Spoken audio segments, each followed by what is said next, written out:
सफल होने के लिए जरूरी नहीं कि हम बहुत कड़ी मेहनत करें। एक पल का सार्थक प्रयास भी हमें विजेता साबित कर सकता है। और आज इसी बात को समझते हुए हम समझने वाले हैं आपके अपने तुला राशि के अनुसार आपके अपने लग्न पर ही शुक्राचार्य जी महाराज का सुंदर गोचर हो गया है।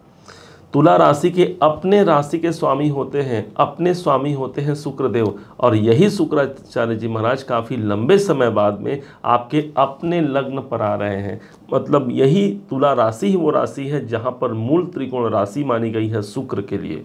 क्या होगा इसका प्रभाव, कैसे ये इसी समय पर हमें बहुत कुछ निकाल करके हमारे जीवन पर लक्षित करा पाएंगे, इसी बात को जानने और समझने के लिए हम और आप यहाँ पर एकत्रित हुए हैं। जानने का प्रयास करते हैं कि कैसे शुक्राचार्य जी महाराज इतने सुंदर स्थिति में आकर के भी क्या आपके जीवन में बाधा परेशानियों से आपको मुक्ति नहीं दिलाएंगे, कैसे इसी समय पर आप भाग्य का साथ भी आपको प्राप्त हो पाएगा। ध्यान दीजिएगा, आपके अपने राशि के स्वामी शुक्र अपने स्वयं स्थान पर 29 नवंबर से लेकर के 25 दिसंबर तक रहेंगे। अब प्रभाव सबसे अच्छा क्या मिलेगा? सबसे बड़ा प्रभाव तो ये मिलेगा कि मेरे अंदर एक ऐसी कामना आ जाएगी जो मैं अपने किसी भी कार्य को पूरा करने के लिए वो साहस मेरे अंदर आ जाएगी। तुला राशि पर जब शुक्र होते हैं बहुत कॉन्फिडेंस होता है शुक्र के पास। इसी प्रकार से आपके अंदर भी एक कॉन्फिडेंस की वृद्धि होगी, या अपने व्यक्तित्व को आप उभार पाएंगे, सामने वाले के प्रति आपके कार्य बनेंगे। इस समय पर सबसे ज़्यादा यदि कोई आकर्षण से युक्त कोई राशि होगी वो होगी सिर्फ और सिर्फ तुला राशि। आकर्षण के प्रतीक माने गए हैं शुक्र को, सौंदर्य और प्रेम के प्रतीक माने गए हैं शुक्र को। इस कारण से इस समय पर आपके अंदर एक सौंदर्यता की वृद्धि होगी, आपके बातचीत में एक सौंदर्यता आ जाएगी। या फिर ये मानिए किसी कारण से यदि पुराने समय में हमें स्वास्थ्य जनित कोई बाधा है, कोई परेशानी है जो हमें दिन रात परेशान कर रही है, तो स्वास्थ्य जनित बाधा भी इस समय पर दूर होने की संभावना 100% बैठती है, क्योंकि लग्नेश लगन पर ही स्थित होंगे। दूसरे रूप पर इस समय पर सबसे ज़्यादा आप फोकस करेंगे, क्योंकि शुक्र धन के देवता होते हैं, कि कैसे मेरे धन की वृद्धि हो, कैसे मैं अपने धन के ग्राफ को ऊपर ले जा पाऊँ, कैसे मैं अपने पैसों की भी वृद्धि करा पाऊँ। ये सारा का सारा नियंत्रण आप अपने पास रखने वाले हैं, क्योंकि शुक्र देवता आपके स्वयं आपके राशि के ऊपर से गोचर कर रहे हैं। शुक्र का यहाँ पर आना आपको देखेंगे इस समय पर स्वयं आप कि अपने शरीर से या अपने देह से आपको मोह होगा या प्रेम बढ़ेगा। अर्थात कहीं पर मेरे फिजिकल बॉडी में यदि कुछ कमी है तो आप एक्सरसाइज इस समय पर करने वाले हैं, कुछ योग करने वाले हैं, कुछ व्यायाम करने वाले हैं, जिससे मेरा फिजिकल फिटनेस सही रहे। और यकीन मानिए इस समय पर आपके आकर्षण बहुत अधिक होंगे, और आकर्षण यदि बहुत अच्छा होगा तो सामने वाला आपसे प्रभावित हुए बिना नहीं रह पाएगा, और जिसके कारण से आपके कार्य क्षेत्र में यदि किसी प्रकार से बाधा है भी तो उसे आप अपने मेहनत से, अपने सौंदर्य से, अपने व्यक्तित्व से उसे निखार भी पाएंगे। अब होगा क्या, तुला राशि अपने आप में एक बैलेंस बनाने वाली राशि है, एक समानांतर बनाने वाली राशि है।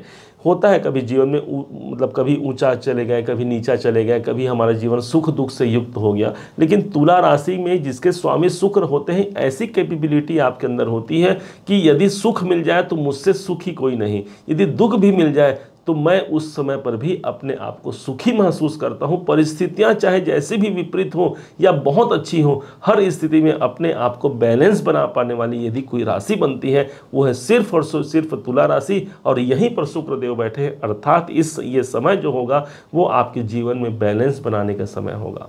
चाहे आपके पारिवारिक स्थिति हो या आपके आर्थिक स्थिति हो या कोई भी परेशानी हो, उसमें आप देखेंगे इस समय पर आपका प्रयास रहेगा उसमें एक सही बैलेंस बना पाने की। अब इसी समय पर देवगुरु बृहस्पति का भी आपको साथ मिल रहा है। कैसे मिलेगा?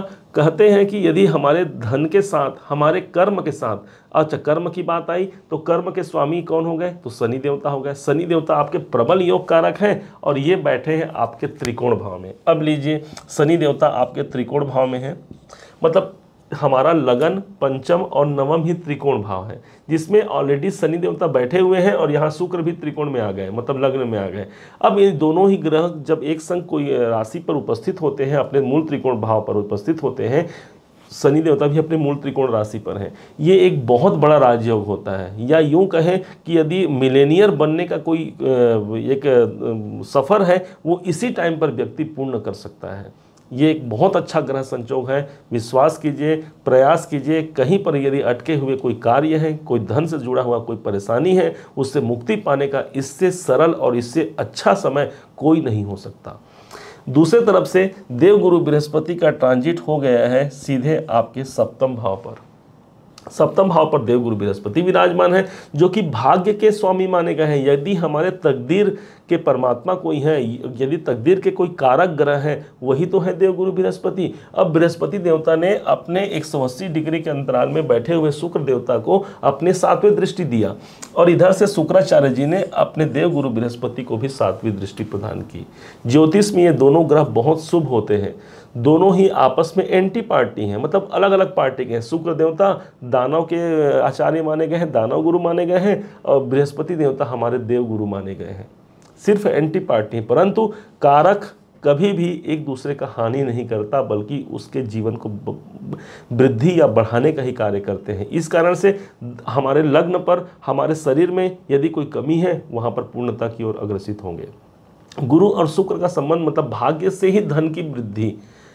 एक तो होता है हम अपने पुरुषार्थ से, अपने कर्मों से धन की वृद्धि कराते हैं। अब एक होता है अचानक से हमें धन की प्राप्ति हो जाए, ये है हमारा भाग्य, जो कि गुरु की दृष्टि पड़ रही है शुक्र पर। दूसरी ओर देखेंगे, शुक्र के पास एक और राशि है जो है आपके जीवन में, वो है आपका अष्टम भाव। अष्टम भाव मतलब आपके जीवन में परिवर्तन या कोई स्वास्थ्य जनित परेशानी। तो क्या स्वास्थ्य जनित परेशानियों को भी ये शुक्र ला करके देंगे? नहीं देंगे। कारण इसका ये हो गया कि ज्योतिष में एक मान्यता है कि कोई ग्रह यदि त्रिकोण भाव का स्वामी हो और यदि वो 6, 8, 12 में पड़ा हुआ है, तो या फिर उस भाव का भी स्वामी है, तो उस भाव के जो 6, 8, 12 के दोष हमको प्राप्त नहीं होते। इस हिसाब से बल्कि ये आपके जीवन को परिवर्तन करेंगे। कोई नए विचारों की आपको उत्पत्ति होगी, धन से जुड़े हुए कोई मामले हैं वो पूर्ण होंगे। शुक्र का संबंध बन रहा है, इनकी दृष्टि संबंध बन रही है आपके सप्तम भाव से। अपने जीवन साथी या जीवन संगिनी से आपके प्रेम बहुत अच्छे बनने वाले हैं। उनसे जुड़े हुए यदि कोई मामले हैं, कोई विवाद है, तो वहाँ पर भी स्थिरता आएगी। आपके प्रेमी युगल हैं यदि आप, तो वहाँ पर भी आप देखेंगे प्रेम की परिकाष्ठा एक चरम पर होगी, अर्थात एक दूसरे को आप समझ करके एक सही ढंग से आगे बढ़ पाएंगे। और शायद विवाह के दृष्टिकोण से भी इससे अच्छा ट्रांजिट नहीं हो सकता तुला लगन, तुला राशि के लिए, क्योंकि गुरु देवता स्वयं सप्तम में बैठे हैं, जो कि विवाह के कारक माने गए हैं, और शुक्र देवता भी विवाह के कारक माने गए हैं। स्त्रियों की कुंडली में गुरु विवाह के स्वामी होते हैं, और लड़कों की कुंडली में शुक्र विवाह के कारक माने गए हैं। इसलिए वैवाहिक जीवन से आप लड़के हैं अथवा लड़की, दोनों ही स्थिति में यह विवाह की स्थिति बन सकती है। अब कैसे इन शुक्र को और मजबूत किया जाए, कैसे इनके प्रभाव को ज़्यादा अच्छा बना करके इसी समय पर बहुत कुछ लाभ लिया जाए, इसके लिए सबसे अच्छा उत्तम उपाय है, खीर बनाइए अपने घर में शुक्रवार के दिन, और उस खीर को ले जा करके माँ भगवती लक्ष्मी जी है या दुर्गा जी है या कोई भी देवी का जो स्वरूप है, उन माता जी के चरणों पर अर्पण कर लीजिए, भोग लगा दीजिए, प्रसाद लगा दीजिए, और उसके बाद उस प्रसाद को सबको बांटिए और अंतिम में स्वयं पाइए।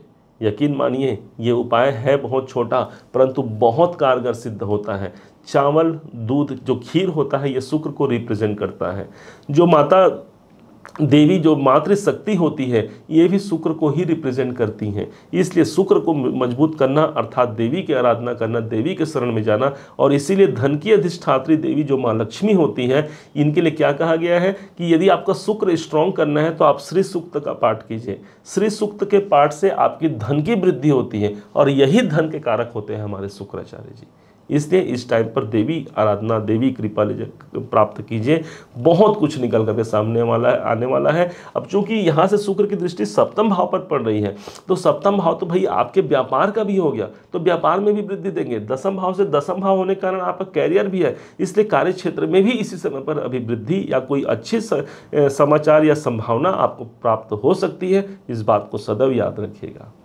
उम्मीद है आप सबने इसे समझा है, आप सबने इसे जाना है। यदि आपने इसे समझा है, जाना है, मेरे समझाने का प्रयास यदि आपको सार्थक लगा हो, मेरे समझाने का तरीका यदि आपको सार्थक लगा हो, तो हर बार की भांति इस बार भी अपना प्यार भरा लाइक और कमेंट करना कभी मत भूलिएगा। और हाँ, यदि अभी तक आपने चैनल को सब्सक्राइब नहीं किया है, सब्सक्राइब भी कीजिएगा। पुनः एक बार फिर आप सभी का दिवस बहुत मंगलमय हो, इन्हीं शुभकामनाओं के साथ। जय श्री राम।